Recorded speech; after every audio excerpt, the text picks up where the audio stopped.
So this has to do with the big ol' incident that happened with the plume of smoke, the thing that looked like a bomb went off. I found some proof of a little bit of the rumors that are floating around, and it's concerning. The fact that this happened around a month before the incident happened had everyone in question. We're gonna go over it. And did you guys know that I'm hearing reports of this stuff reaching Canada and as far as Florida? How's this gonna affect you growing your own food? Will massive crops be affected? And what's all this talk about acid rain? We see it in the streams and the rivers, but what about the entire ground that's been saturated? Many people are worried about the commercial crops.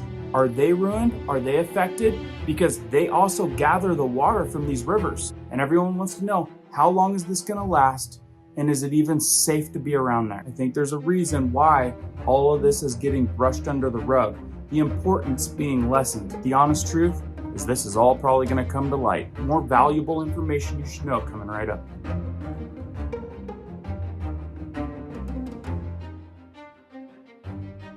If you guys are brand new here at Riverside Homestead Life, my name's Cohen. Welcome to our awesome community where we give you prepping tips, emergency preparedness how-tos, and news that we think might affect you. If that sounds like something that you find valuable, be sure to hit that notification bell so you guys can stay up to date. Let's jump into this one. Like I said, we talk a lot about prepping throughout prepping tips, and one of those things that you keep in your prepping arsenal is antibiotics for those emergencies. Just wanted to let you guys know the JASE case by JASE Medical Antibiotics, subscribed by real doctors for you to have at home in case of an emergency, is on sale today. $15 off for President's Day only. This doesn't go on sale very often, and I know it's really important for you guys' prepping arsenal. I'll leave a link and a special discount code down in the description below for today only. So thanks to our awesome community, there's a handful of you guys that keep me updated on stuff that I don't have time to research everything. So it definitely helps getting leads like that. There was a crazy rumor that something got switched just before this big thing happened. And I thought it was just a rumor until someone sent me proof. So let's go over it. By the way, I got the door open because it's like almost 60 degrees, 50 some degrees out there. Wild, because it's supposed to be down to the single digits again in 2 days. So I'm gonna take advantage of open doors. So now hopefully you guys have been following along and are gonna know what I'm talking about, because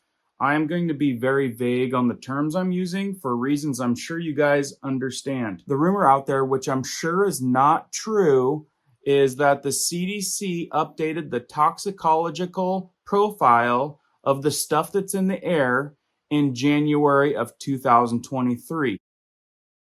Some of the things that happen to you from this, and I'm talking about what's in here. So let me vaguely go over this crazy rumor. So you can see in this report right here, it came out in January of 2023. You can see scrolling down that the last time it was altered was in 2006. So the fact that they just changed this, and then this event just happened. Has anyone been noticing the uptick of coincidences lately? So basically, and I'm gonna put links to the 2023 report and the 2006 report, but the differences are, the quote in the report in 2026 says greater than 30,000 ppm, a measurement of that stuff that's in the air. That's what would affect someone possibly. In the report in 2023, they bumped it up to 150,000 ppm. So apparently, you can take on a lot more these days. Now, the test studies I read over, they're talking about dogs, but the effects that they're referring to is the things that we're noticing is happening more and more that people are having a problem with, which is also a coincidence. And it also says here that we're talking about 0.5 to 90% air contamination with that stuff that's in the air. Now, like I said, I'll put this whole report that I'm looking at right now over there at that site, and I'll give those of you here links to those two reports, but the summarization might be better because these reports are like almost 300 pages long. But this is indeed proof that that change was made days before the incident. Like I said, that is just a coincidence. Now, as we go over some of these other concerning things that everybody's worried about, let me know down in the comments what you've been hearing about this, because I'm getting reports of people seeing roads covered in rainbow up there in Canada already. And I've also got people writing in saying that their water in Florida has the rainbow. Now, Florida, I'm wondering if it has to do with that big plant that's burning, or if it has to do with the stuff that's happening up north of them. I've got tons of people writing in, yeah, we're seeing this in the creeks and the rivers, and they're trying to keep it from getting to the big river. But what about growing your own food? This stuff's been blanketed on everything. Dirt, plants, ground, roof, everything. I personally would be super concerned about this leaching into my plants. So a ton of people are wondering, is this going to affect the crops? Lots of agricultural crops in the area that, whether it got affected on the ground, pull water from these big water sources. And we've seen reports of it in the streams, but hasn't made it to the big rivers. If you guys know something on that, let us know. People over on Ticker Talker are posting videos of what they're calling acid rain. Have you guys heard about the acid rain? It's really weird that a big storm rolled in and then stuff started coming down through the sky with the rain and causing these little phenomenons, which, I don't know, looks kind of dangerous. The fact that I have seen videos of flying objects falling out of the sky that aren't making it during this rain, well, now that's really, really concerning. People are asking me, is it just in the streams or is it on the ground? Well, how about some of you that live over there in the area that are maybe fairly close?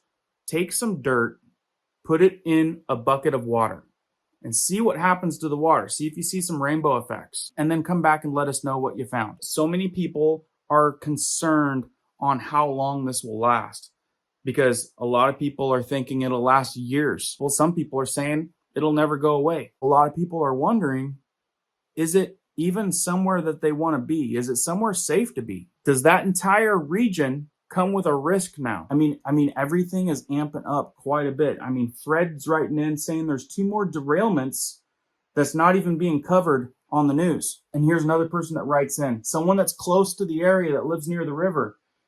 Sherry writes in saying, I live 3 hours away from the big river. It's huge to crops up and down the river.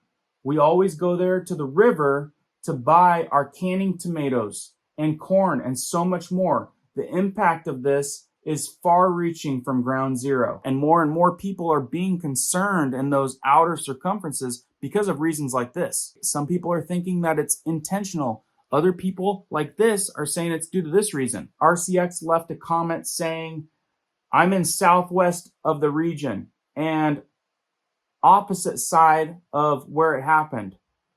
There are other derailments in Delphos right now in Ohio. Saw an interview with a locomotive engineer. He said that it's a systematic problem.